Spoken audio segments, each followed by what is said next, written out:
Hello everybody and welcome back to Screenstars and welcome to another PlayStation 4 review, and today's review is for Narcos Rise of the Cartels, the turn-based strategy game that is based on the popular Netflix TV show.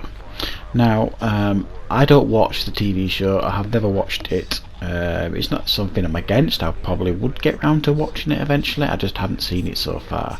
So I didn't go into this game with dizzy excitedness because I'm a big fan of the show or anything like that. I went into this game because I am essentially a fan of turn-based strategy games like XCOM and XCOM 2.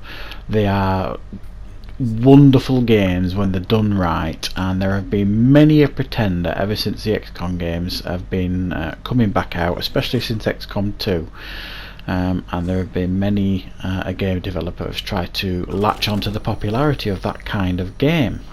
Some of them reasonably successful and some of them not so much. Now unfortunately it's my duty to report to you that unfortunately Narcos Rise of the Cartels is a failure on a lot of areas. Now it's a real shame as well, because they've got quite a few things right here. The presentations are fine, the graphical presentation of the game is fine, the cutscenes are all good, it gets you interested in playing the game. You know, essentially you are the DEA, the Drug Enforcement Agency, you're going in to try and take down these drug cartels, and you can either play as the DEA or after, I think it's after the first main mission, story mission, you then unlock the Cartels storyline, so you can play it from both perspectives. You can be the good guys or the bad guys basically, so it gives you some replayability, this game.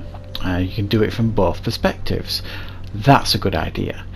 Some of the things that they get you to do in the game will feel immediately familiar if you're a fan of turn-based strategy games like the XCOM games. It doesn't stray too far away in regards to that either. The critical errors that this game makes, and it makes a few, but the most major one is it only allows you one turn,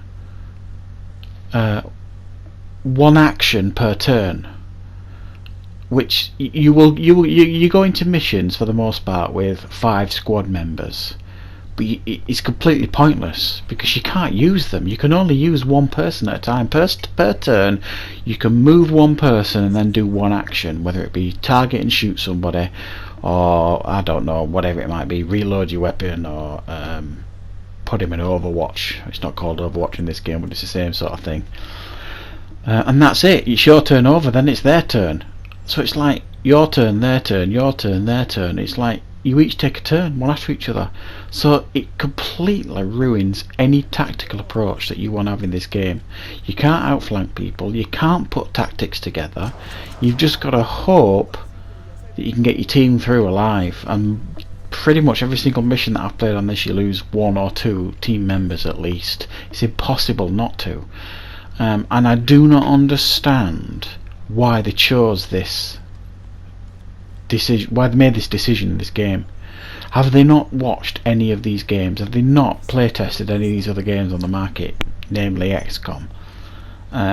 It ruins the whole game and it frustrates the hell out of you. And to be honest, I never got through the whole game. I did a good few missions on the DEA side. I didn't play as the Cartel side. I couldn't take it anymore because of the poor game design here and the poor choices that it made. And it is a real shame because some of the stuff they do in this game works. I think the presentation's good, the close-up camera when you're doing a shot and a kill, you get the opportunity to do a kill shot sometimes. The way it does its counter shots works really well. There's a lot of things that they've got right here, but the critical decisions that they've taken here that ruin the game is that it completely ruins the game. There is no tactical element to this game because you can only move one person at a time. You do not need to take 5 people into a mission. You could just take one, and if it was a heavily armed, skilled up character, you wouldn't need anybody else. Well, there's no point having them because you can't move them anyway. You've got to go one person at a time. It's maddening design. And another thing which shows they do not understand the genre at all, you cannot name, I mean it's permadeath, but you cannot name any of the characters. When you recruit people, you've got to make do with the name they give you, whatever it might be. You cannot name or redesign the characters. So the customization's gone. The fact that, you know, when you name them and customize them the way you want them, you really care about these characters, especially in the game, in XCOM and games like it, and you want them to live, you want them to survive because you've created them, and it takes it away from me, this game. So you don't care, they're just cannon fodder. The only thing you care about is if you've got enough funds to recruit somebody else if they die. It's absolutely crazy design, and I cannot believe that if they were going to do a turn-based strategy game based on this popular TV show, that the people designing it did not do their market research and did not look into these other games and try and figure out what made them tick, what made them popular. Yes, I understand you can't rename the main characters like the Murphy, I believe, and the other guy who just played the Mandalorian.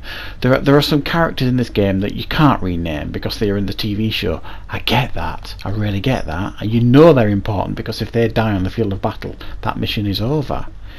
But everybody else that you recruit into, you should be able to customize them how you want and rename them. So the two elements that this game completely ruins and gets wrong, utterly ruin the game. They've taken away the tactical element of this game by only letting you move once per turn, and the other aspect of it, you cannot customize and name your squad. What is the point of this game then, other than generate a bit of interest for the TV show? But it's already a very popular TV show. This game is going to do nothing to enhance that. Nothing. It's failed as a game, and it's such a shame because the presentation's great and the cutscenes are good, and it gets that element right. And the bits it gets wrong, I can't think of a game recently that the things it gets wrong so badly it absolutely, totally and utterly ruins the enjoyment of this game.